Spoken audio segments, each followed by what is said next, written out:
İfada sizden alaq. Buyurun.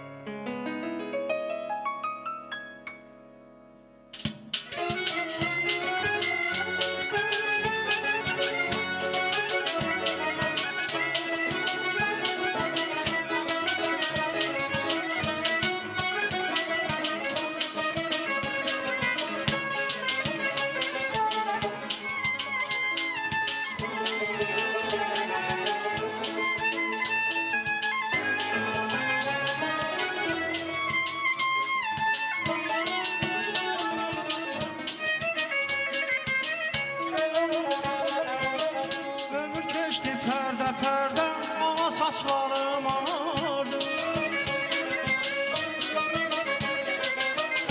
Ömür keçdi pərdə ana saçlarım ağardı. İnsan dözmür belədən,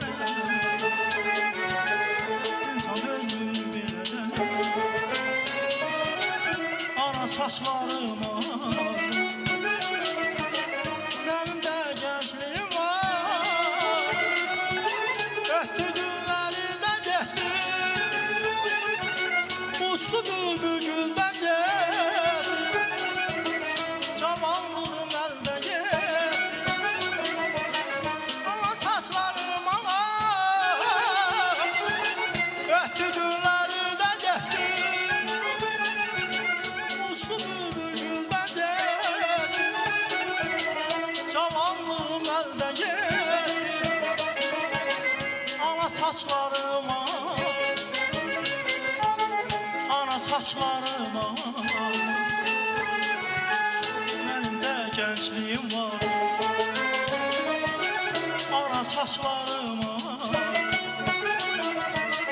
benim de gençliğim vardı, benim de gençliğim vardı.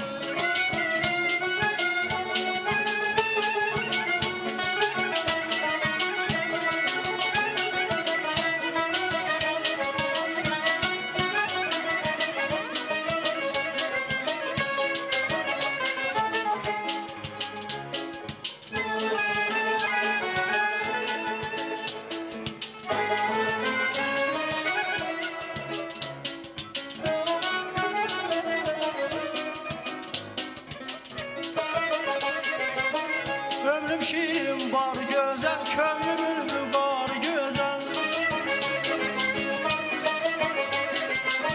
Ömrüm şirin var güzel, könlümün var güzel. Dağ başının qarı güzel, dağ başının qarı güzel. Bakma saçlarıma, benim de gençliğim var. Öttü günleri de geçti, uçtu bülbül gülden geldi, cavanlığım elde geldi. Ana saçlarım ağar, yaşadıkça kim kocalmaz. Bu dünya hiç kime kalmaz, aman aman.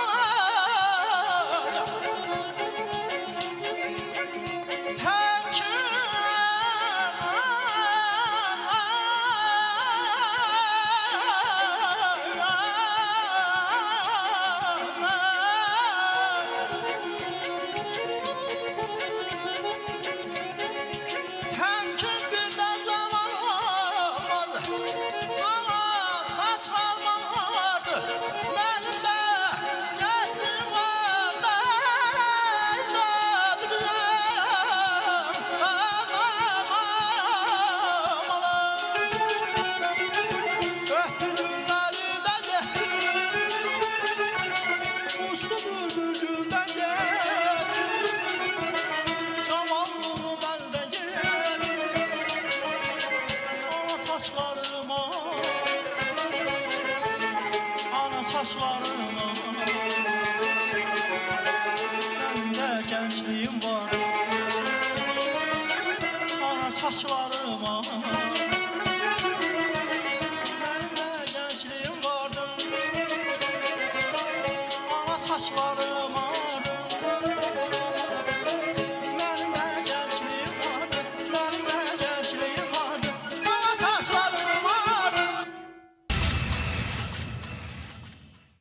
Beləliklə, mən növbəti qonaqlarımı dəvət eləmək istəyirəm. Bu qonaqlarımla artıq siz tanışsınız. Bir dəfə olublar bizdə və çox maraqlı söhbətlər olur.